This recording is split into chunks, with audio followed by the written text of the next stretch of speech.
On August 20th, 1947, Major Onkar Singh Kalkat of the British Indian Army was serving as Brigade Major in Northwest Frontier Province in current Pakistan. While his commanding officer, Brigadier Murray, was away, Major Kalkat received an envelope marked top secret on Murray's behalf. There he found a detailed plan of Operation Gulmarg. He read through the plan and was left shocked. Kalkat quickly called Brigadier Murray, who told him not to breathe a word to anyone, or he would not be allowed to leave Pakistan alive. Soon after that, Kalkat was placed under house arrest. He made a daring escape from his house arrest in Pakistan and made his way to New Delhi almost 2 months later in October of 1947. He told the Indian authorities about the details of an imminent attack coming in Kashmir, codenamed Operation Gulmarg. Named after the town Gulmarg in current Kashmir of northern India, Operation Gulmarg was the plan created by Pakistani defense and political establishment to invade Kashmir in October of 1947. The prime objective of the operation was to use Pakistani non-state tribal forces to quickly capture the capital of Jammu and Kashmir, Srinagar, and after that, annex the whole state.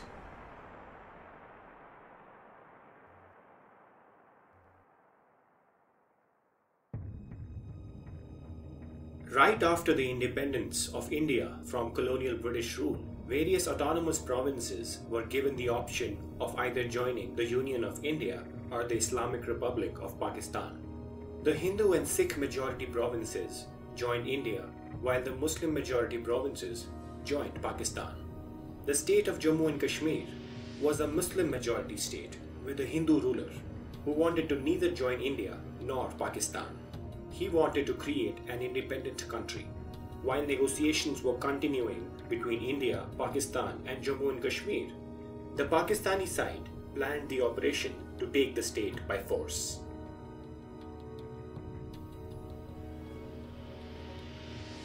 The invasion and annexation of Kashmir was planned in 2 phases. Phase 1, distraction. The dispersion of Jammu and Kashmir state forces into smaller groups as a diversionary tactic. In this phase, the Pakistani establishment planned to organize raids all across Kashmir through its proxies within all major cities and towns in the state. This would disperse the Jammu and Kashmir defense forces into smaller pockets, and while the state forces are spread out responding to these raids, the main attack would happen along the main highways, and in a swift action, they will capture all major targets. Phase 2, invasion.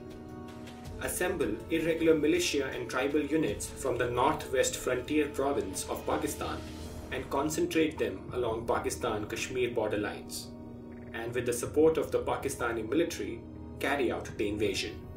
This would give the Pakistani establishment the option of denying any involvement in the operation. The assumptions in this operation were that there was no way the already dispersed and considerably weak Jammu and Kashmir state forces could defend against a planned attack of a very high magnitude. The distance from the Pakistani border, where the invasion force was to be assembled, and the capital Srinagar was only 170 kilometers, so it was expected to be captured within 4 to 5 days of the invasion. The sudden attack and swift action would ensure that the Indian forces would not have enough time to intervene before the capital Srinagar is captured. The invasion was planned along 3 fronts: the Srinagar front, the Jammu front, and the Gilgit front. Each front had 10 tribal units, each unit 1,000 soldiers strong. The Srinagar front. 10 units were to advance along the towns of Muzaffarabad, Domil, Uri and Baramulla with the specific objective of capturing Srinagar. Jammu front. Another force of 10 units were to operate in the Poonch, Bhimber and Rawalkot area with the intention of capturing Poonch and Rajouri and then capturing Jammu. Gilgit front. More forces were assembled using the soldiers from the northwest frontier province as well as local militia in the Gilgit-Baltistan area with the objective of capturing Gilgit, Skardu, Kargil and Leh.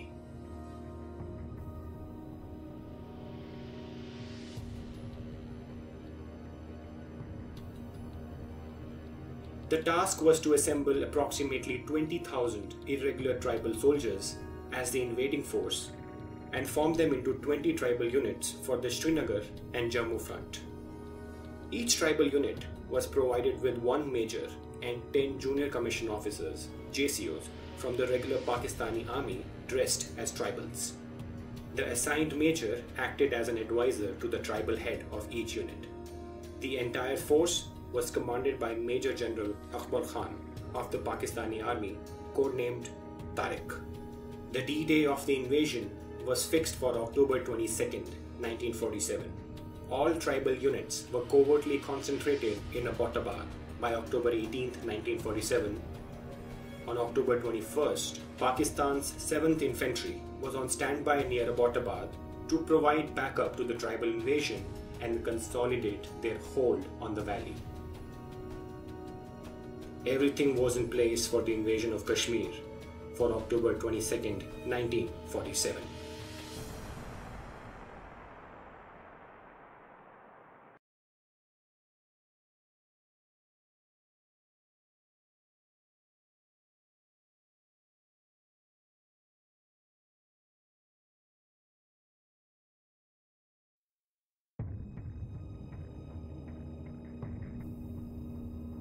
All assets from the Pakistani side were in place near Abbottabad on October 21, 1947.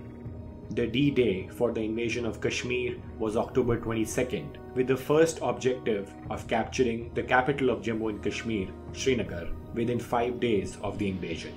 Capturing Srinagar within the 5-day time frame was very crucial for the enemy, because any longer would have given enough breathing room to the Jammu and Kashmir state forces and the state government to reach out for reinforcements. As planned, the first assault by approximately 10,000 tribal invading forces came in the morning of October 22, 1947. The first major contact of the tribal invading force with the Jammu and Kashmir state forces happened the next day in the town of Muzaffarabad. As expected by the enemy, the invasion caught the Jammu and Kashmir state forces completely by surprise, as they had no intelligence of an attack coming in.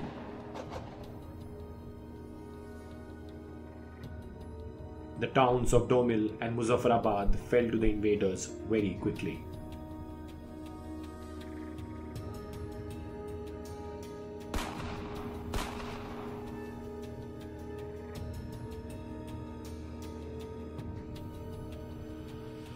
The two-phase approach of the enemy seemed to be working as planned. The phase 1 of the operation distraction of spreading out the defense forces in penny pockets had worked. Now the next step for the invaders was to continue with the momentum and capture Srinagar within the planned 5-day time frame.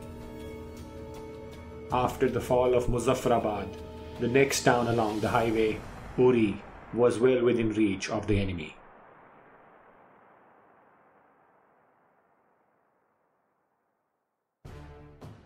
The news of the sudden invasion reached Srinagar on October 24, 1947. The Jammu and Kashmir state forces, led by Brigadier Rajendra Singh, rallied all the troops available in Srinagar to defend against the invasion. Their objective was to save the capital at any cost, by either successfully stopping the invading force or slowing down their advance enough to buy time for reinforcements. In this short period of time, with many of the state troops dispersed out, the first of defense troops they could gather were only 200. The brigadier and his 200 troops left the capital to stop the invasion.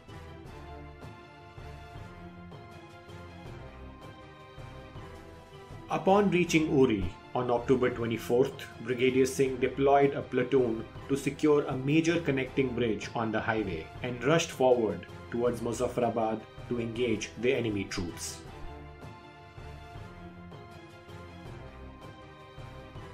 After inflicting some losses on the enemy, he made a retreat towards Uri with the rest of his troops and settled himself at a strong point on the other side of the bridge.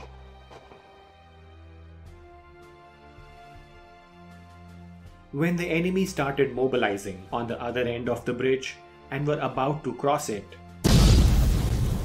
they blew it apart with explosives.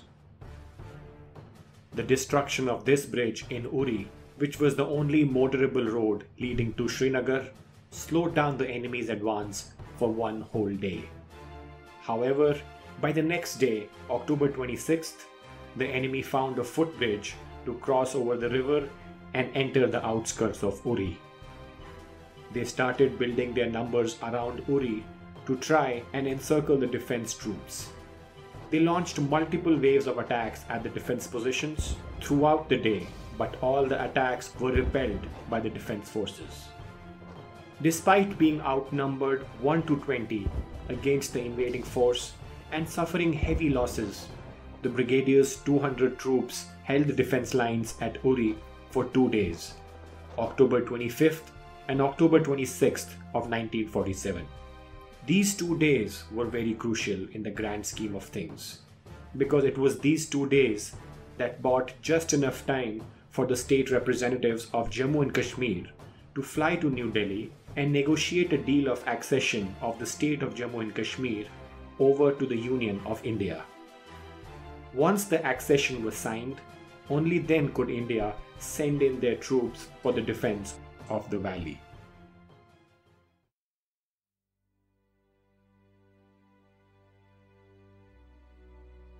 The brigadier's defense troops had succeeded in slowing down the invasion for the accession to go through and for reinforcements from the Indian army to start arriving in Srinagar. By October 27, 1947, Brigadier Singh and his men had suffered heavy losses and were running short of ammunition. As a result of that, the enemy had started breaking into their defense lines. So they decided to retreat towards Baramulla, the previous town along the highway. In an attack from the enemy during this move, on October 27th, Brigadier Rajendra Singh lost his life. For the success of his operation and the bravery he showed during this challenging mission, Brigadier Rajendra Singh was posthumously awarded the Mahavir Chakra, India's second highest military honor.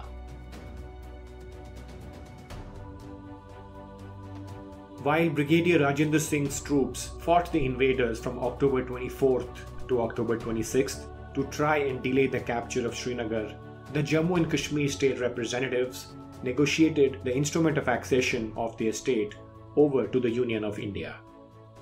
The instrument of accession was signed in the evening of October 26, 1947. Within a couple of hours of the signing, at 5 a.m. of October 27th, the first of Indian troops were dispatched from New Delhi over to Srinagar.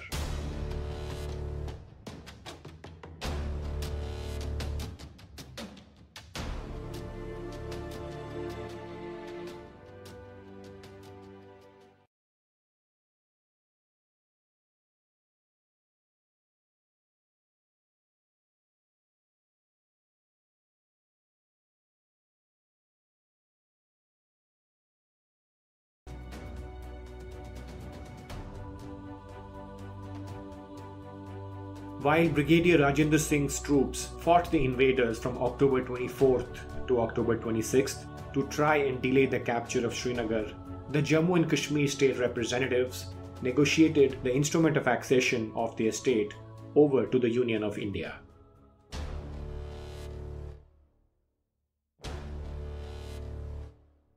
The instrument of accession was signed in the evening of October 26, 1947. Within a couple of hours of the signing, at 5 a.m. of October 27th, the first of Indian troops were dispatched from New Delhi over to Srinagar. The troops were from the Regiment 1 Sikh, under the command of Lieutenant Colonel Diwan Ranjit Rai. The orders for Colonel Rai were to land into Srinagar airfield, hold the airfield at any cost until reinforcements arrive. Access to the airfield was very crucial from the Indian Army's standpoint, because this was the only way reinforcements could arrive into Srinagar quickly and continuously throughout the war. 7 a.m. October 27, 1947. There was no local intelligence for the troops to know whether or not Srinagar airport was even in friendly control. The first flight of the Indian troops circled around the airfield for some time to ensure it was safe to land. It turned out that the airfield was in fact under friendly control, and the first of Indian troops safely landed in Srinagar. The remainder of the Sikh battalion was flown in later that day. The first of Indian troops had arrived in Srinagar on October 27, 1947.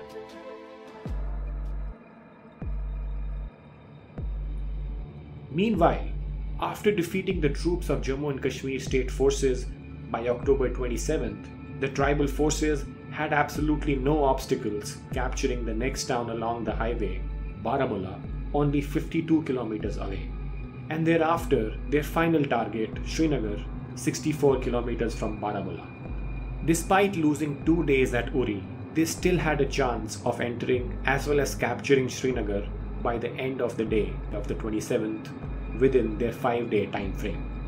But after entering the prosperous town of Baramulla, the raiders, instead of swiftly moving ahead with their plan of capturing Srinagar, chose to stay in Baramulla for the next 2 days to loot and pillage.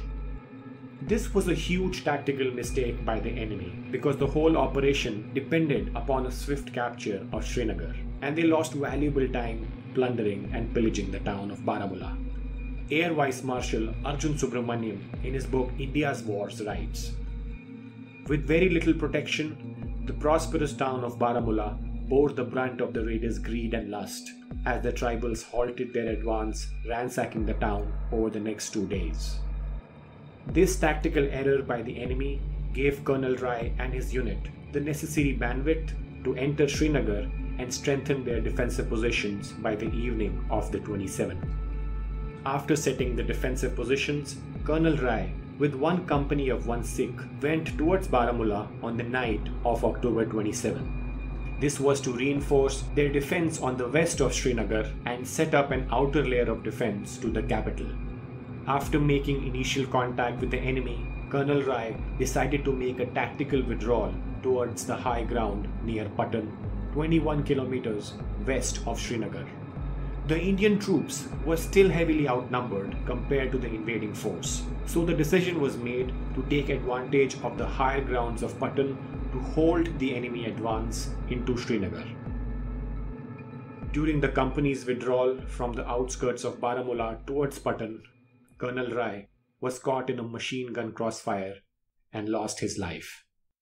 He was posthumously awarded the Mahavir Chakra.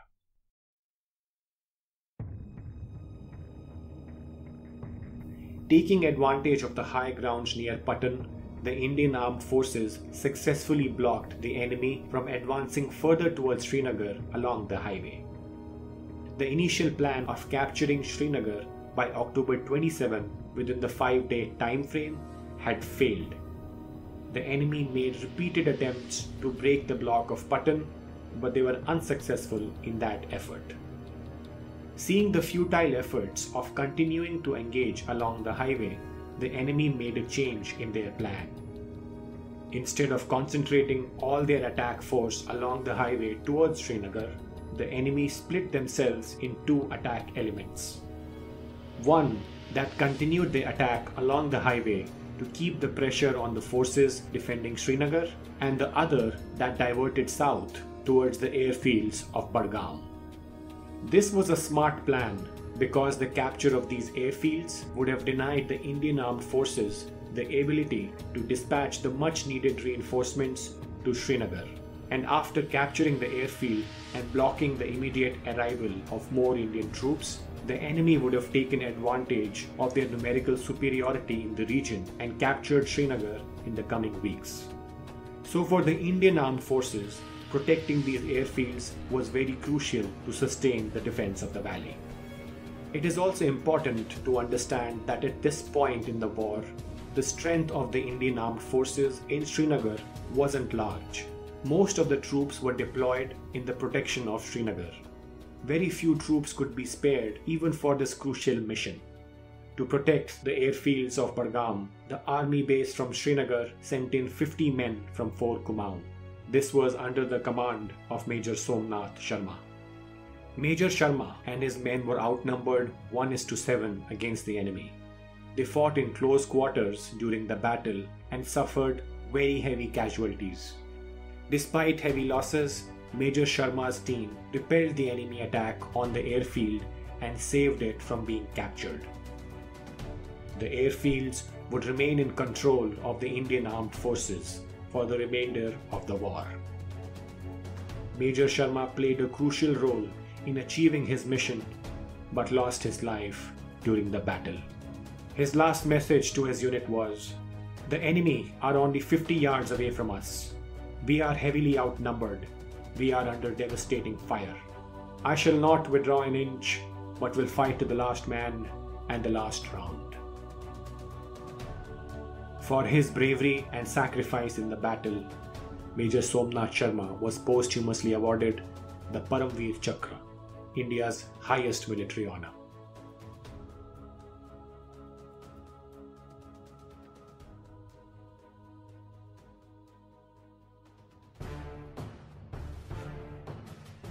Till this point in the war, the Indian Armed Forces had been in a reactive mode where they were responding to the moves made by the invaders with their countermeasures. But now, with the airfields secured and some presence built up in Srinagar, the Indian Armed Forces took the fight to the invaders to repel them from Srinagar once and for all. This happened 18 kilometers west of Srinagar, in the town of Shalatang. The invaders in the previous few days had started spreading themselves out of the highway into smaller groups. The Indian side was concerned that with the enemy forces spread out, they may resort to guerrilla tactics which may prolong the defense effort of Srinagar. They preferred to fight the enemy in a conventional battle setting. This is why Brigadier L.P. Sen, the commander of the 161 Brigade of Indian Armed Forces, took the highly risky decision of withdrawing the troops of 1 Sikh from Patan to Shalatang. The plan was to let the enemy see the troops retreating from their strong positions at Patan and opening the blockade. Seeing an opportunity to capture Srinagar, their primary objective, the enemy would again concentrate their forces back on the highway and attack Srinagar in a conventional battle setting. So on November 4th, Brigadier Sen gave the order to withdraw 1 Sikh from their strong positions near Patan. By November 6th, the troops were in position for the battle. 2 companies of 1 Sikh, 1 company of 1 Kumaon, and 1 troop of armored cars of 7 cavalry were holding the enemy lines west of Srinagar. By the morning of November 7th, thousands of raiders had concentrated near Shalatang and had started firing at the 1 Sikh positions. It was clear that they were going to launch a major attack into Srinagar. 1 Sikh was to defend against the frontal assault. 1 Kumaon, that was positioned behind 1 Sikh, was ordered to move on the right flank of the enemy, and the surprise attack plan was to send the armored cars of 7 cavalry along a little known path from the north of Srinagar that connected the main Srinagar highway at the rear of Shalatang. The plan was to outflank the raiders' position and while they focus on moving forward towards Srinagar, catch them from behind. 1 Sikh engaged the frontal assault, and as soon as 7 cavalry and 1 Kumaon were in position, Brigadier Sen ordered the attack to go in.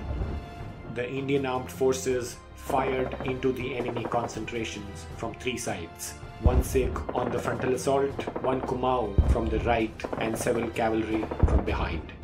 The attack from 3 directions shocked the enemy, and within 20 minutes of the attack, they started to retreat from their positions back towards Baramulla. Once there was a clear demarcation between the raiders withdrawing away from Srinagar and the Indian Armed Forces pursuing them, the Air Force sent in their Tempest and Spitfire aircrafts on the retreating enemy, ensuring their rout from the region. The Indian side continued with their pursuit of the enemy and liberated Baramulla on November 8, 1947.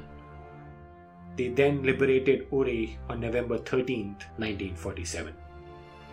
The Indian Armed Forces wanted to continue with its momentum and push the raiders completely out of the Kashmir Valley. That's when the news came of a major town in the south that needed urgent rescue. The enemy's assault along the Jammu front was underway, and their forces were about to capture the major town of Poonch.